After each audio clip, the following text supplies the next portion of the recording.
Yogena chittasya padena vacham malam sharirasya cha vaidyakena yopakarottam pravaram muninam patanjalim pranjalimanatosmi laye sambodhayet chittam vikshiptam shamayet punaha sakashayam vijaniyat samapraptam na chalayet.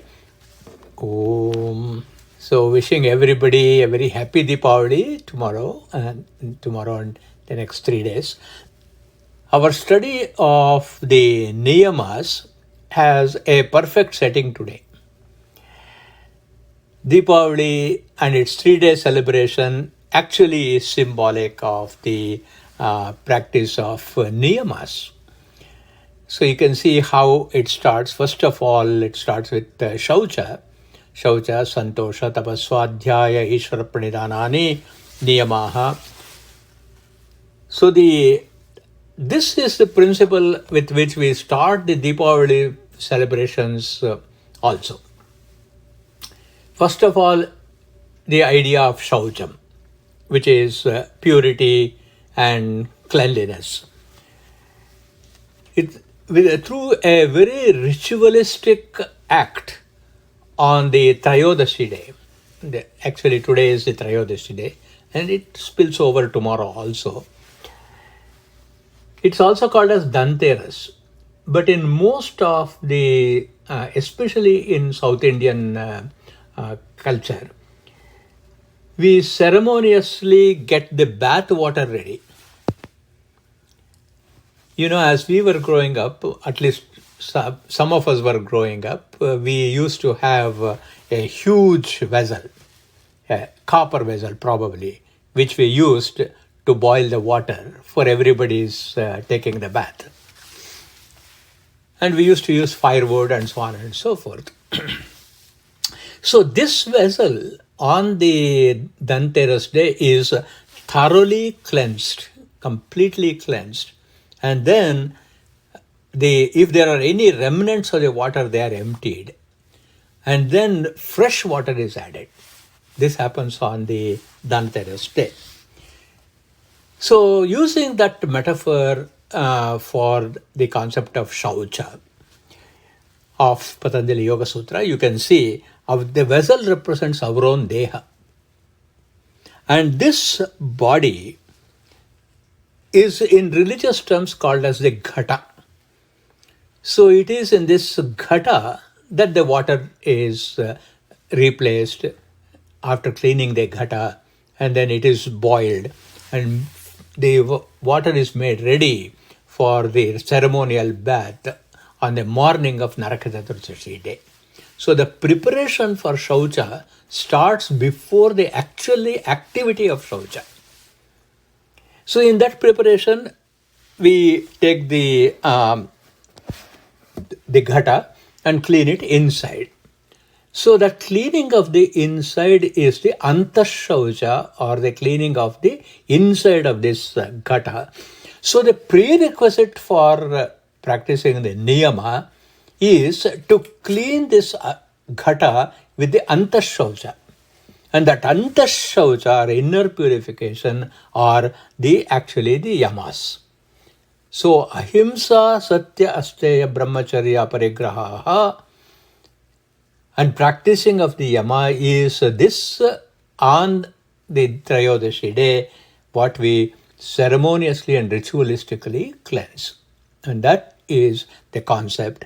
And what do we do on Naraka Chaturdashi day? On the Naraka Chaturdashi day, Naraka means that where there is no light. Ra means light shining. Shining with what? Ka means Ananda. So Na means negation. So where there is no Ananda is a Naraka. So on that Naraka Chaturdashi day, we have to actually have the ceremonial bath of Shaucha. Now you can see ahimsa, satya, asteya, brahmacharya, aparigraha, which is the antashaucha. That antashaucha done on the day prior to Naraka Chaturdashi is symbolizes the practice of the yamas.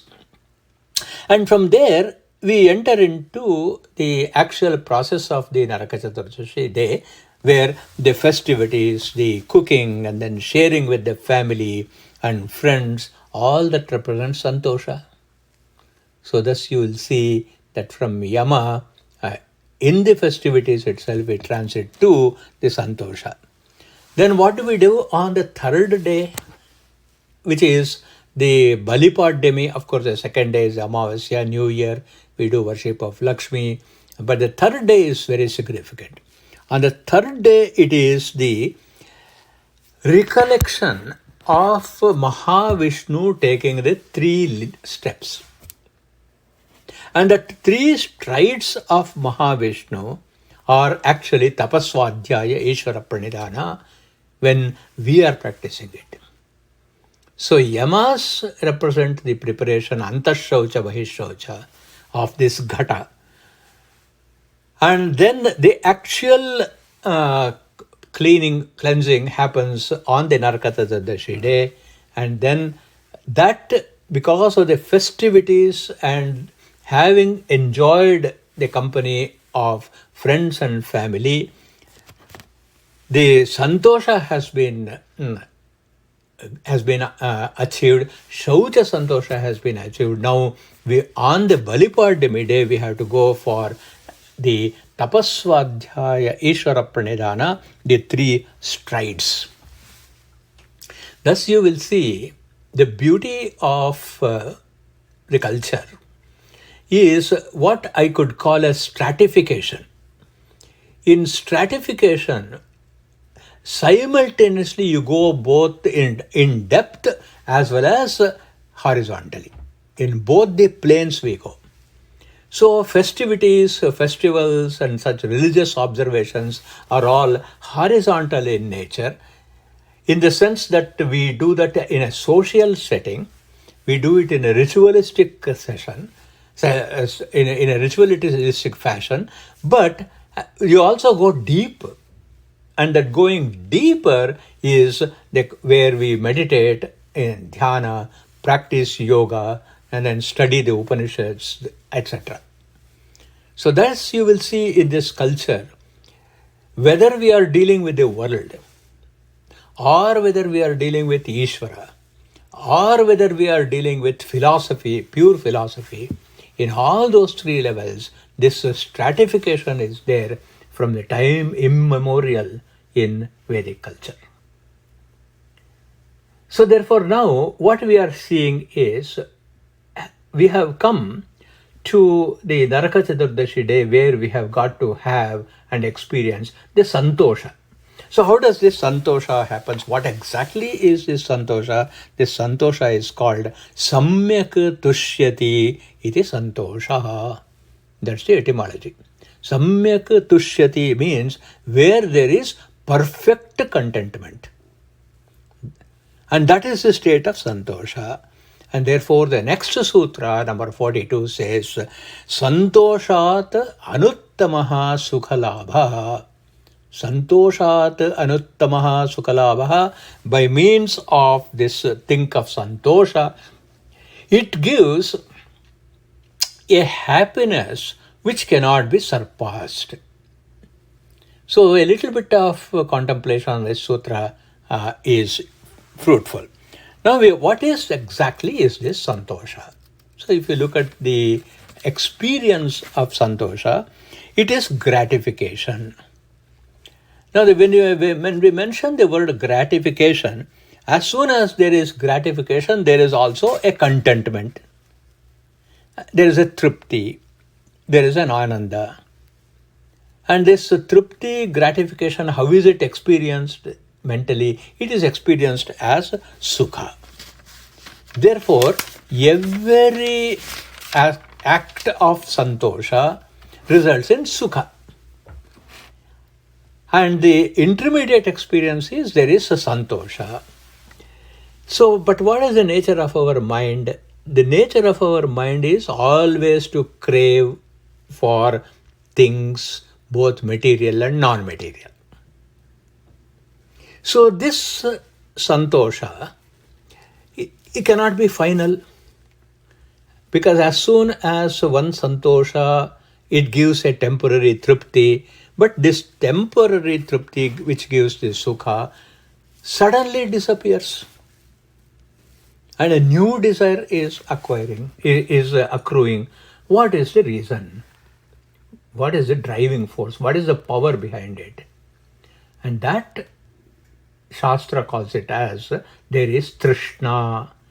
That means as long as there is Trishna, as each one of the elements of Trishna is satisfied, there is Sukha, but that Sukha is not permanent and it is also elusive.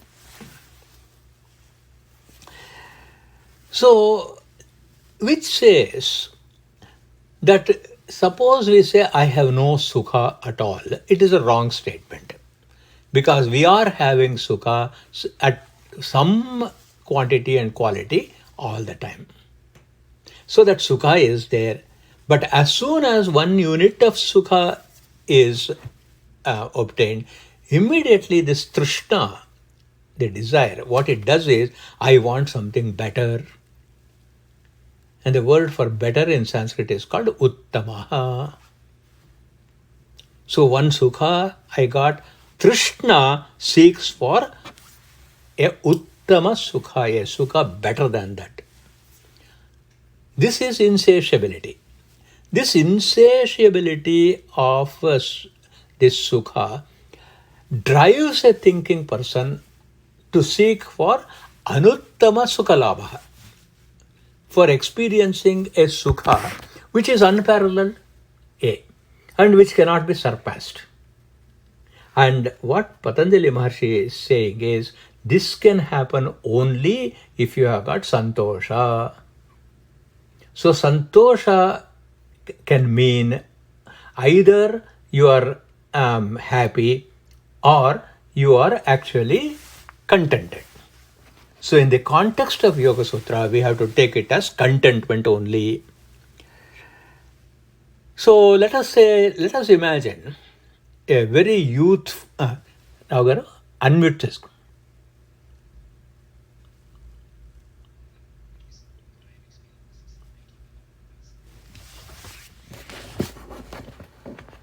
Yeah, perfectly okay.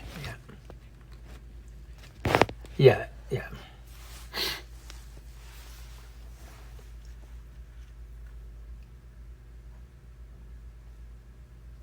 Is it better now? Is it better? Yeah.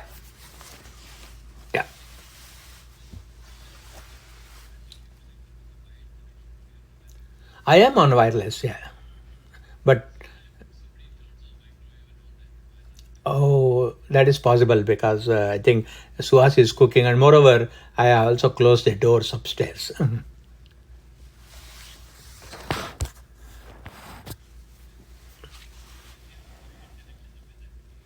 Yeah, I do not have the wide correction. I need to know where exactly it is, then I can do it. Yeah, I'll think about it. I'll try to connect. Yeah. Hopefully, I'm a little more audible now. Okay, good. So I want you to imagine a very handsome youth who is full of ability, luster, ambition, vigor, and strength. And besides that, he is also a darling of everyone, because not only for the person's beauty, but also for their qualities. Say, let's take an example of Sri Rama. We have a beautiful shloka on Sri Rama, Veda Vedanta Vedyaya Meghashyamala Murtaye Pumsam Mohana Rupaya Punya Shlokaya Mangalam. So, if Rama was merely a Meghashyamala Murtaye, that means he is very handsome, appropriately like a beautiful cloud. And also Pumsam Mohana Rupaya, that means he, among all the men, he is actually very attractive, and it also can be interpreted as even men are attracted to his beauty. So both of them. Then, if that was only the condition, if that was only the virtue of Rama, then he would not have been even a footnote in history, let apart the glorious character he is today. So, the poet writing this beautiful shloka also says, because he was Veda Vedanta Vedyaya, he actually was very learned in both the Vedas and Vedanta, and who can be known only through Veda and Vedanta. He also got the adoration of the rishis. So, the most desirable thing which gives me sukha is that I am physically attractive. But that physical attraction, while it is creating some sukha to me as well as the onlookers, and that sukha is temporary, because as age progresses, even that kind of physical beauty also fades. And therefore the sukha also fades. But that can be made a little longer lasting. That is Uttama Sukha. We are talking about Anuttama Sukha and trying to get there. So the Uttama Sukha, better Sukha than just having a beautiful physical form. The next form is where a person is attractive by means of his intellectual prowess, which is Veda Vedanta Vedyaya, and therefore he gets the adoration of everyone, even if the body is not very attractive. Therefore, we already looked at the Uttama Sukha better than the body. So, like this, we can go on creating a hierarchy of Sukha. The classic example is seen in the Taittiriya Upanishad. In Taittiriya Upanishad, we say for Ashishto, Dridishto, Balishtaha, Tasyevam Sarva Vittasya Purna Syat. This very handsome person who is fully and immensely wealthy and very, very attractive, and also at the same time very much loved by everybody. Sayeko Manusha Anandaha. So we will think of that. His joy sukha is only one unit. So like this we will go on extrapolating the units. What better sukha is there? What better sukha is there? And then when Veda Vedanta Vedyaya stage comes, a person who knows Veda and Vedanta, and like Sri Ramachandra, who is known through Veda and Vedanta, the ananda of that person, Sri Rama, and the ananda of he who meditates upon Sri Rama gets a very high level of ananda called Brihaspate Ananda, a santosha of the joy of Brihaspati. But even that has got, does it have a higher level of ananda, santosha? Let's go back to the same verse. Veda Vedanta Vedyaya Meghashyamala Murtaye Pumsam Mohana Rupaya Punyashlokaya Mangalam. Sri Ramachandra became immortal, and he became the fountainhead of giving Anuttamam Sukham for everybody, because he became a Punya Shloka, that is one who is known for the Punya Karya he was doing.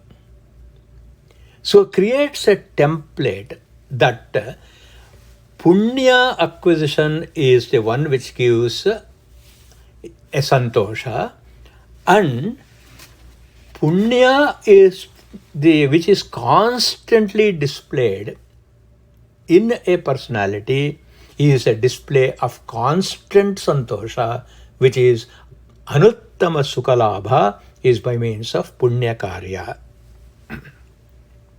Now, who will be actually motivated to do Punya Karya?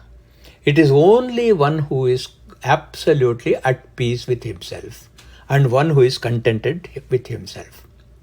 So, for an ordinary santosha to become a Anuttama santosha, we have to take the 3 leaps, the Trivikrama leaps that Vamana took. That is what we have to do that.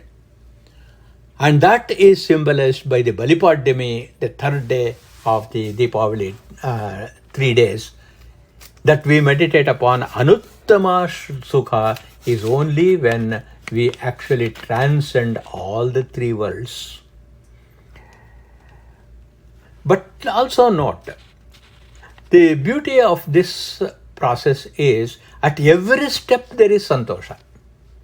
And that is not true of ordinary ups and downs of pain and pleasure. Whenever there is pleasure, there is always pain. But this is progressive uttama, uttamatara, uttamatama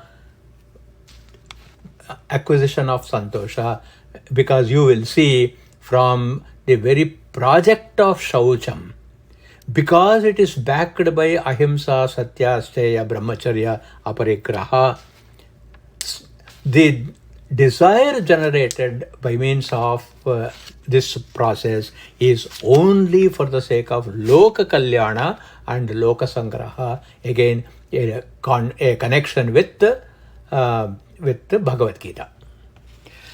So thus the journey from Yama through Shaucha and Santosha, what it does is, it will actually generate an enthusiasm to have Sukha at every stage of our life, and at every stage improving that Sukha to a Uttama Sukha, better Sukha, until such time we get Anuttama Sukha, Santosha, and that's where Patanjali Maharshi is taking us. And therefore, Shaucha and Santosha should generate an enthusiasm to take up Tapaswadhyaya Ishvara Pranidhana. The point I am trying to make is, when Shaucha Santosha is there, and Santosha has resulted in Anuttama Sukha, that means it has reached the pinnacle of Sukha, unsurpassed Sukha, why should our yogic practice continue? Why should we take to Tapaswadhyaya Ishvara Pranidhana if Santosha and Anuttama Sukha Labha was adequate? This was on the mind of Patanjali Maharshi, saying, even this Shaucha Santosha Anuttama Sukha Labha is only limited to the earthly and the finite and the limited. And therefore we are still in Vamana Swarupa, Dwar Swarupa only. And to make this Vamana Swarupa into Trivikrama Swarupa, we have got to go to the next phase. But at the same time, we can also review what we have done in the practice of Shaucha Santosha. In practice of Shaucha Santosha, we have actually purified at 5 levels. Annamaya level, which is a physical body, by means of Shaucha. We have done Pranamaya cleansing, which we will see later on in Pranayama also. And proper food. And then we have seen Manomaya Kosha is cleansed. Obviously, Vijnanamaya Kosha also is there. And Anandamaya Kosha also we have got to transcend. All these transcending from these 5 koshas, Tapaswadhyaya Ishvara Pranidhana is required. So Tapaswadhyaya Ishvara Pranidhana also shows us the way to maintain the Shaucha and Santosha that we have so far achieved, by means of making sure the purity of food we eat is consistent, by means of the thought that arises through Swadhyaya is always giving us a joy of knowledge. So this can be actually translated and experienced in everyday living. there are a lot of things that aggravate us every day at work, arguments at home,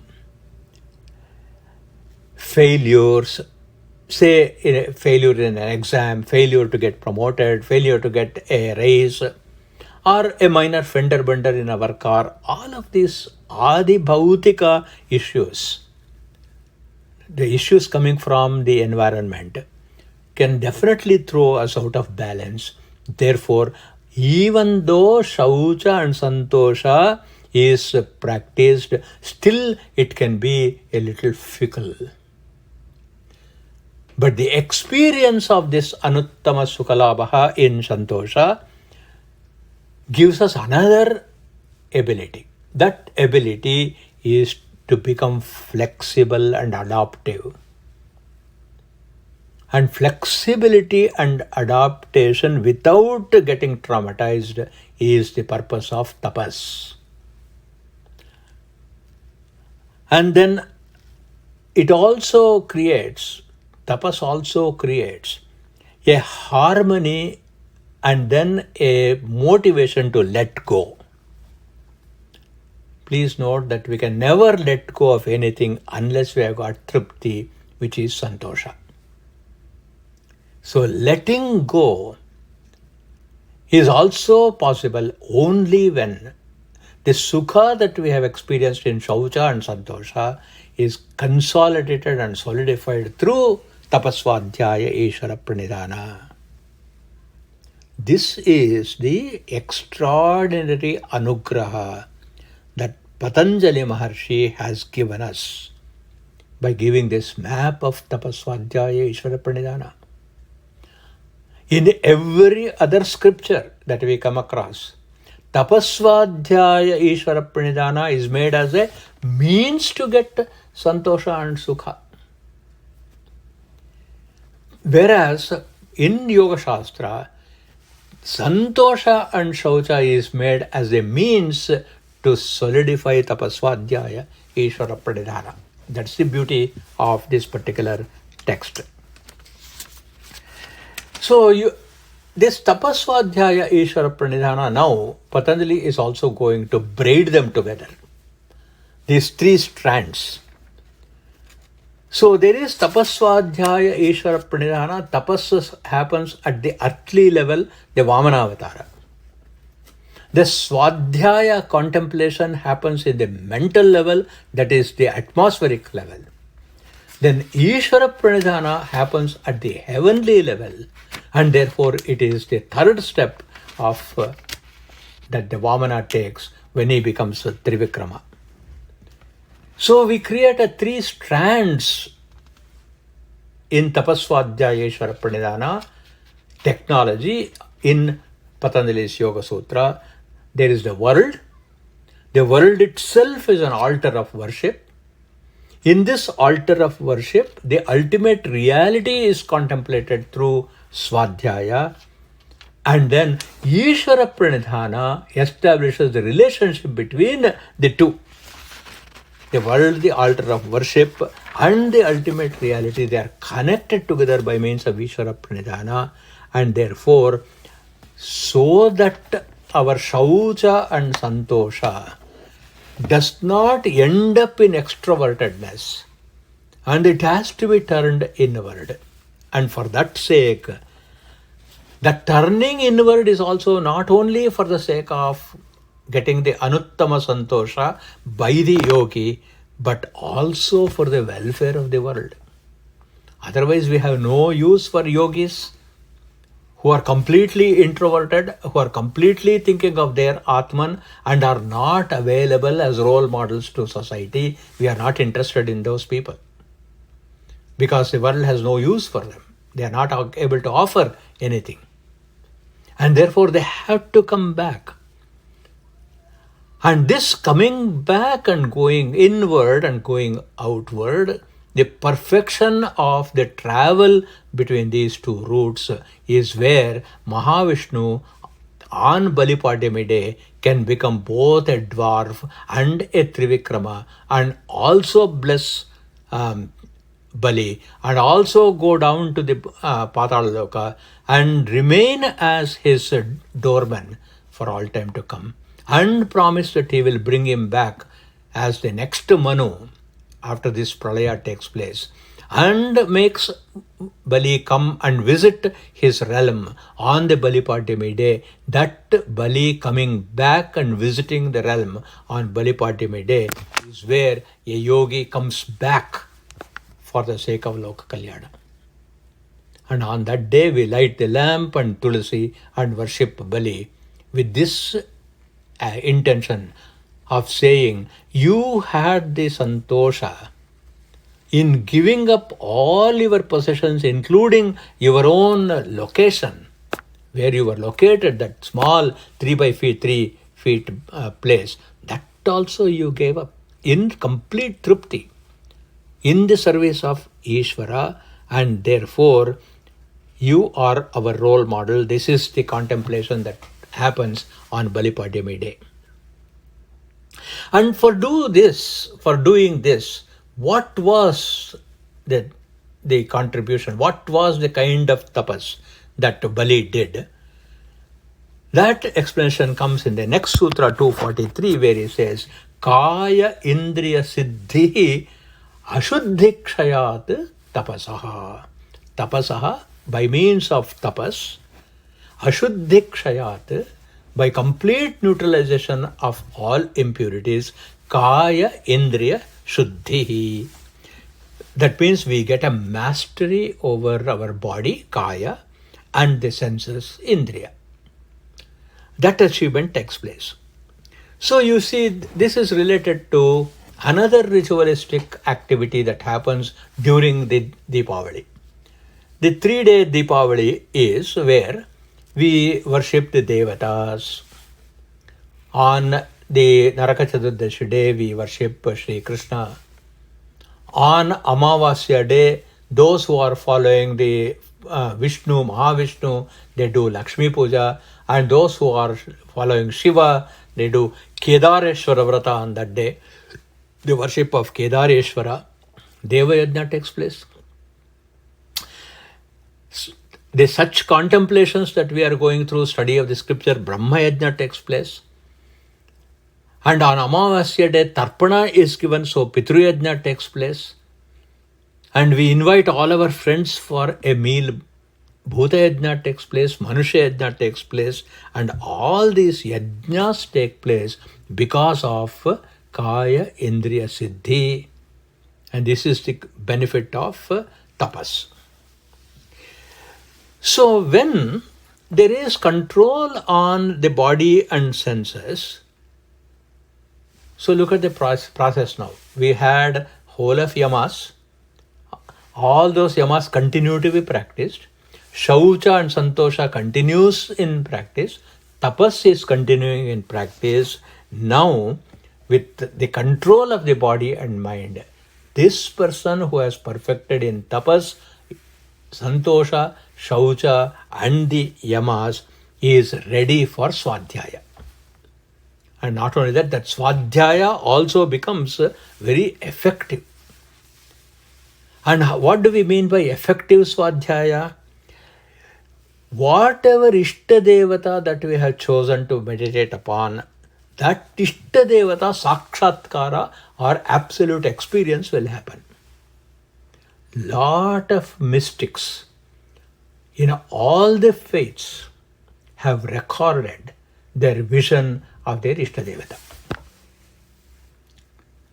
If for some reason I have not been able to visualize that Ishta Devata in my dhyana or even in my dreams, if that has not happened, that means my practice of yama and shaucha, santosha and tapas is still to be improved.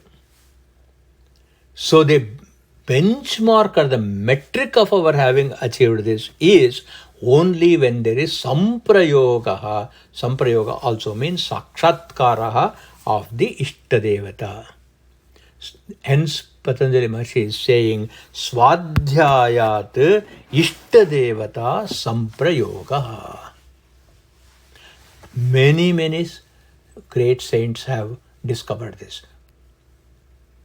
And they have, how do one express that Ishtadevata Samprayoga or Ishtadevata Sakshatkara has happened? How do they express it? The only way of expression of that is through a beautiful poetry and song. And thus you will see in the Bhakti Pantha, the most eloquent songs of Ishvara Darshana and vivid description of how they have had the vision of this Ishvara is all because of those saints perfecting Yama, Shaucha Santosha, Tapaswadhyaya. So they come to Ishvara Pranidhana. In Sutra number 45, the sage says, Samadhi Siddhi Ishvara Pranidhanat. So what is the ultimate purpose of yoga? Tada drashtu swarupe avasthanam. And even when we are looking at the chitta vrittis, the final chitta vritti is samadhi sthiti, even beyond ekagrata. So that samadhi siddhi, total absorption, can come only in Ishvara Pranidhana. In other words, tapaswadhyaya is also not adequate. That also can compromise anuttama sukhalabha. So to make sure that we always experience this anuttama sukhalabha, there has to be samadhi. And that samadhi siddhi, that means the success in getting that samadhi, can happen only in Ishvara Pranidhanat. This also has been extolled through stories. For example, all of us know the story of Kanakadasa, one of the saints of Karnataka, and then his teacher, Vyasarajaru, asks him, all the students, he gives a banana to all the students and say, you go and eat where nobody is seeing you. And Kanakadasa comes back and say, I could not find any place where Adikeshava, Kaginele Adikeshava, his Ishtadevata, his Ishvara, was not there. This is Ishvara Pranidhana, where Samadhi Siddhi is everywhere. He sees Ishvara. Samadhi is in every unit of our experience. To see Ishvara is the Samadhi Siddhi. This we see even in the service of Hanuman to Sri Rama. As soon as Hanuman came into the contact with Sri Ramachandra, Hanuman's contact with Sri Ramachandra changed his life absolutely and completely. There are some simple events that transform people. Last week I was in Indianapolis to give a survey of the development of philosophical thought in India, starting from the Vedic times till the maturing of the Advaita Vedanta, how a number of concepts were developed. And then in that process, I also talked about the methodology of searching. How do we search? And then by searching and discovering Ishvara's presence everywhere. So I had given one project to one of our friends, Kailas. Many of you who attended his Sri Vidya presentation would have heard his beautiful singing and also his presentation on Sri Chakra. He told me something that was very revealing. He said, all these days I was only interested in music, singing, correct Shruti, Tala, Swara, and pronunciation. And I was enjoying the music, everybody was enjoying the music, which means there was a santosha, there was a sukha. Then he said, I discovered when I started studying the Kamalamba Navavarana Kritis, contemplating on the Sri Vidya concepts and the Sri Chakra, and preparing for the presentation completely transformed me. This is Kailas, I'm quoting. It took me to another level where now I am constantly seeing, meditating, and discovering Lalita Parameshwari in everything, everywhere. All that it triggered was his singing and presenting the meaning of Kamalamba Navavarna Kritis. He discovers his Ishvara, her, and then he gets a Samadhi Siddhi. This is the beauty of fine arts. Fine arts supported by Shastra Abhyasa, what happens is Samadhi Siddhi takes place. So every artist has to understand that tapaswadhyaya, tapas they do, obviously, because they assiduously practice their art. Music, dance, sculpture, painting, these are very jealous arts. They require total focus and total dedication. In that dedicated state, when they introduce Ishvara Pranidhana followed by Yama and then Shauta Santosha Tapaswadhyaya. Swadhyaya they are doing because they are studying their art.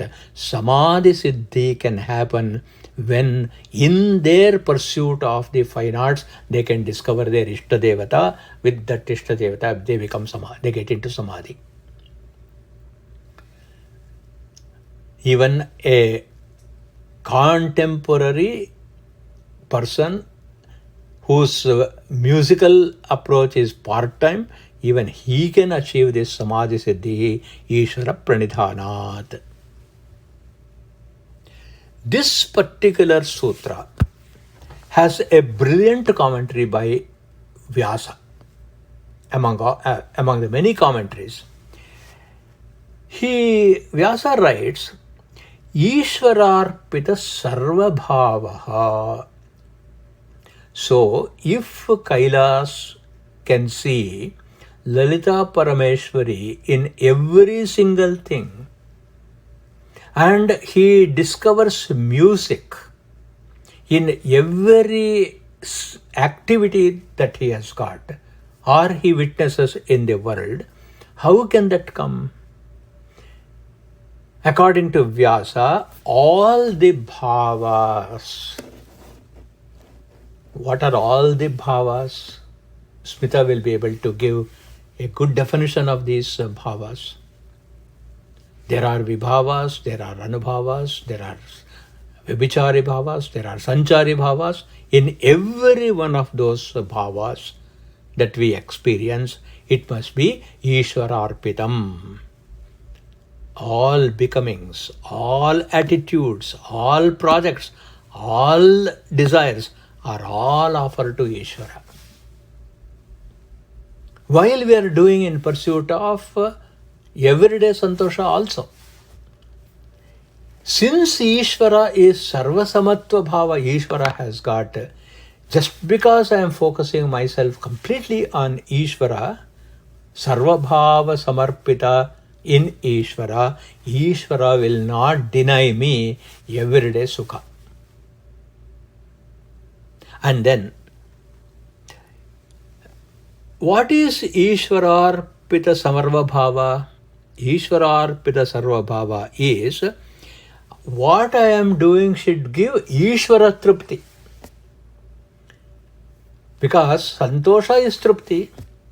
So far what I am doing is for my Trupti, my Santosha. But in Ishvara Pradithana, all that I am doing is for the sake of Ishvara Trupti, Ishvara Santosha. And in that Santosha, I also have Santosha. So that means Santosha to Ishvara is my Anuttama Sukhalabha. So we have to please Ishvara. How can we do it? As religious people, what are the quality of things we offer in our Naivedya whenever we do puja? The very best of things are offered as Naivedya. And thus the very best expression of ahimsa, satya, asteya, brahmacharya, aparigraha, the very best of them has to be offered as naivedya to Ishvara. When we decide to perform yajna or puja, what we do? First we take bath, that is shaucha, and we come with a joyous mood, that is santosha. We bring many flowers and cook naivedya, and we do that when we are cleansed, and that is in shaucha, and we prepare it for the tripti of Ishvara, Ishvara triptyartham naivedyam. I have quoted this earlier also. We bring flowers, 8 flowers are enough, and those 8 flowers are what we are talking now. There is a text called Prabodha Chandrodaya, a beautiful text. What it says is, there is a couple. The husband's name is called Dharma and the wife's name is called Tushti. Tushti means one who is pleasing. So Tushti and Dharma, husband and wife, have given birth to a son, and the name of that son is called Trupti. So wherever there is a dharma and expression of dharma and acts of dharma done with a pleasant manner, in a pleasing way, then what happens? What is generated is called Trupti. This is why in Natya and Mudra Shastra also they brought the bringing together of the thumb and the forefinger. The thumb signifies dharma. The forefinger, without the contact with dharma, points out to things and says, I want that, I want that, I want this. I don't like this, I don't like that. And that forefinger is brought into contact with dharma, and those two come together, the outcome is tripti. And that is why when we do puja, actually we also use this mudra, and Ishvara Pranidhana is Ishvara Tushti. And what is that Tushti? Again, let us go back to Yamana Yamas.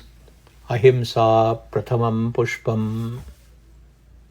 The very first pushpa we offer is non-violence. Ashtanga Yoga also starts with ahimsa.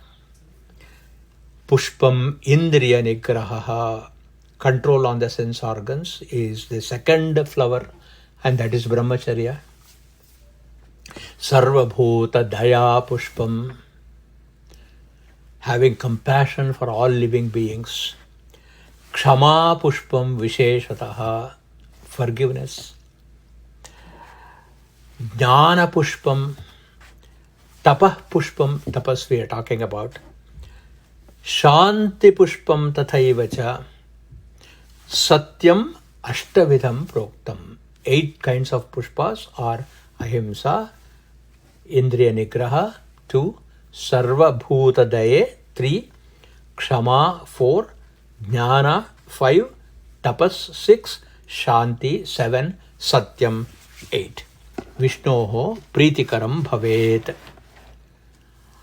All the practices of the yama, ahimsa, satya, asteya, brahmacharya, aparigraha, are all included in this. These are the offerings we get to Ishvara in Ishvara Pranidhana. And the recipient is Ishvara. And therefore Vyasa says, Ishvararpita sarva bhavasya.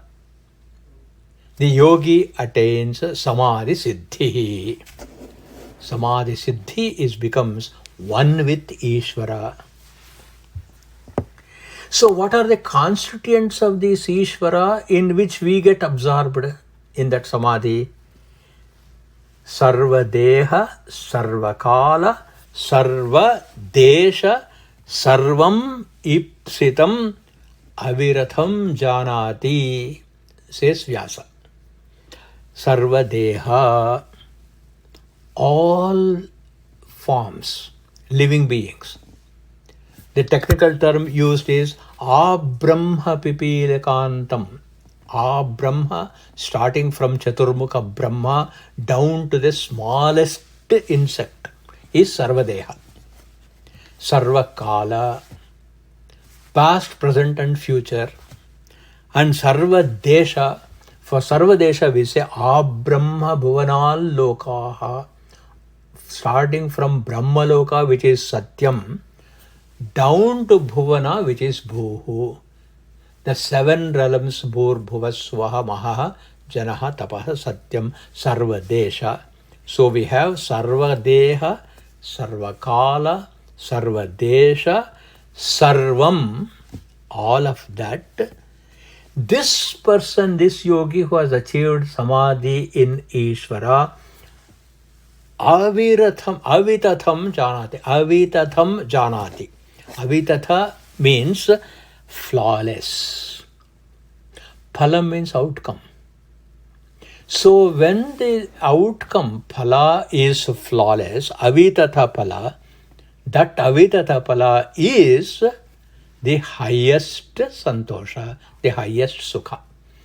So anuttama sukha and avitatha phala, discovered in all circumstances, all days, all times, all beings, everywhere, Sarvadesha, Sarvakalas, Sarvadeha is Ishvara Pranidhana. Okay. So Ishvararpita Sarvabhavasya Sarvadeha Sarvakala Sarvadesha Sarvam Ipsitam, whatever is desired, Avitatham Janati, he knows it perfectly. Then what is his wisdom? Such a person's wisdom. Vyasa goes on, Tasya Asya Prajna Yatha Bhutam. For such a person's wisdom is Yatha Bhutam, means it is absolutely real. This also we ritualize in our everyday Veda and then ritualistic practice. And that practice is called Vaishvadeva ritual. Very orthodox Brahmin families of ancient times who constantly did yajna and who were dedicated for yajna, dana, tapas and swadhyaya ishvara pranidhana, that is what defines a brahmana. They also did a yajna and a homa every day, and this is called as Vaishvadeva yajna. That the Vaishvadeva yajna is before taking meals, they would do a homa.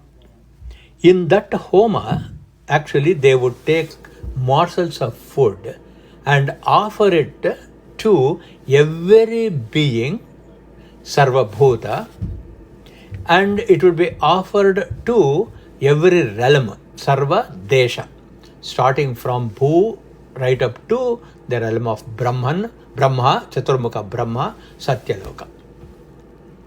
And that Vaishvadeva Yajna is performed every day. And in miniature form we also do by just saying Om Bhu Swaha, Om Bhuva Swaha, Om Suva Swaha, Om Bhur Bhuva Suva Swaha at the time of eating food. So this is the Vaishvadeva ritual where we ritualistically contemplate upon Sarvadesha, Sarvadeha, Sarvabhuta, Ishvara Pranidhana to attain Samadhi in Ishvara all the times and perfecting the Ishvara Pranidhana. Lot of barriers also come here, and therefore Vyasa in commentary, he is saying Yatha Bhuta, because we have to be cautious about the opposite of Yatha Bhuta. What are those opposites? It's called Purvagraha Piditam, that is preconceived notions. Depending on our samskara, on our karma, on our vasana, on our vidya, our environment, cultural background, etc., our wisdom is colored. Prajna is colored. And a colored Purva Graha, a person who has gone through this Ishvara Pranidhana process, with the prerequisites of Yama, Shaucha, Santosha, Tapaswadhyaya, for that person he will get Yatha Bhuta Prajna, also he gets. A classic example is when we study Ramayana. Even now, when we are studying Ramayana, when we encounter the demands of Kaikeyi from Dasharatha, we also start hating Kaikeyi. We also start hating Manthara. And our mind resonates the curse words of Lakshmana, Shatrughna and Bharata. But look at this Rama, who has reached this Yatha Bhuta Jnana that Vyasa identifies.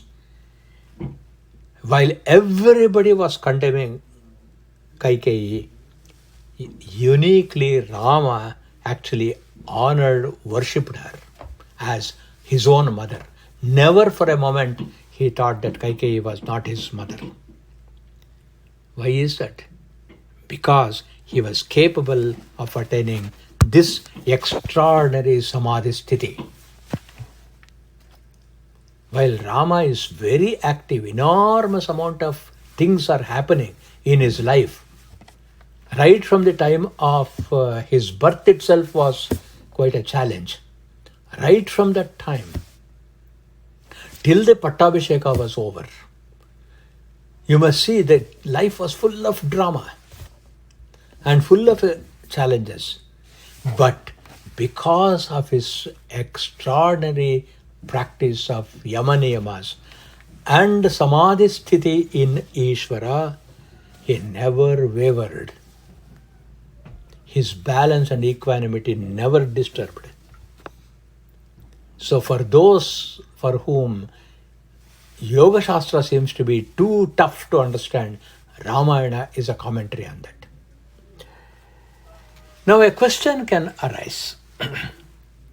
If Ishvara Pranidhana can do all these, is capable of achieving, all I need to do is to see Ishvara in everything, Sarvadesha, Sarvadeha, Sarvakala, then why should we practice all other angas?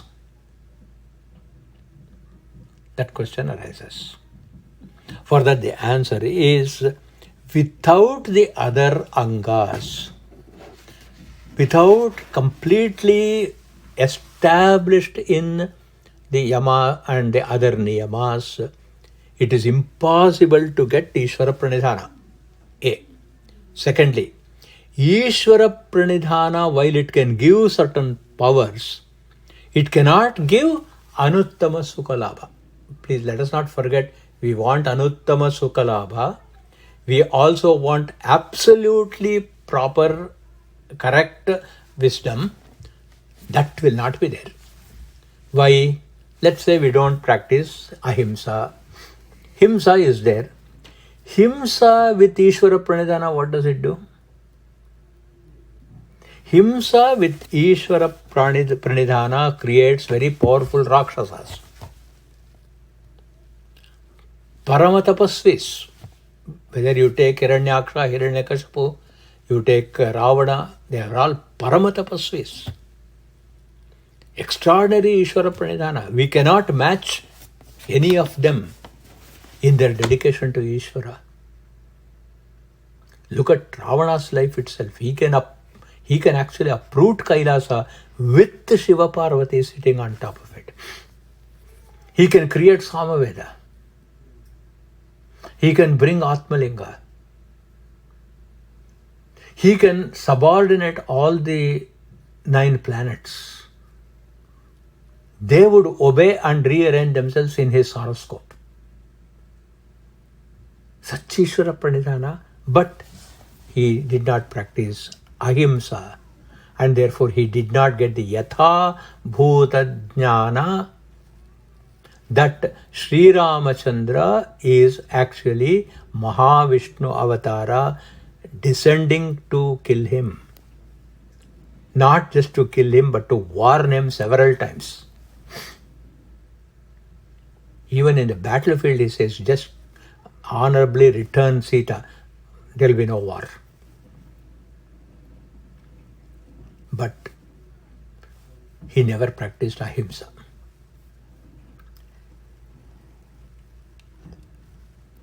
Then what happens without the prerequisites? Swajana parajana taratamyaha. This person belongs to me, this person is not belonging to me. That sense of equanimity also is compromised if other angas of the yama niyama is not practiced. Tapas plus Ishvara pranidhana can also be done with dvesha. So we saw himsa plus Ishvara pranidhana creates rakshasa. What about tapas plus Ishvara pranidhana? Tapas for Ishvara pranidhana without dissolving dvesha, it ends up in dvesha only. This is exactly what happened for Kaushika, of course, who would later become Vishwamitra. Until such time, his hatred for Vasishtha was neutralized. He never became a Brahmarshi. And becoming Brahmarshi is yatha tattva jnana, athva yatha bhuta jnana. Yatha bhuta jnana is the hallmark of Brahmarshi. And that is how he could come up with the Gayatri mantra. And that was impossible until dvesha was dissolved. And therefore, mere tapas and Ishvara pranidhana without ahimsa, asteya, etc. also fails. Because because Kaushika failed to have brahmacharya, still Ishvara pranidhana failed. Only when all the negative qualities were neutralized by means of yama and niyamas up to and including tapaswadhyaya, and finally morphed into perfect Ishvara pranidhana, he could become a Brahmajnani. Therefore, it is not enough to simply say, I have got bhakti in Ishvara. This bhakti in Ishvara must be solidified by yama and the niyamas. And therefore, even before going to the next step of even asana, Patanjali Maharshi says, this is the prerequisite even before you sit in an asana, yama niyamas. More we will see in our next class. Thank you.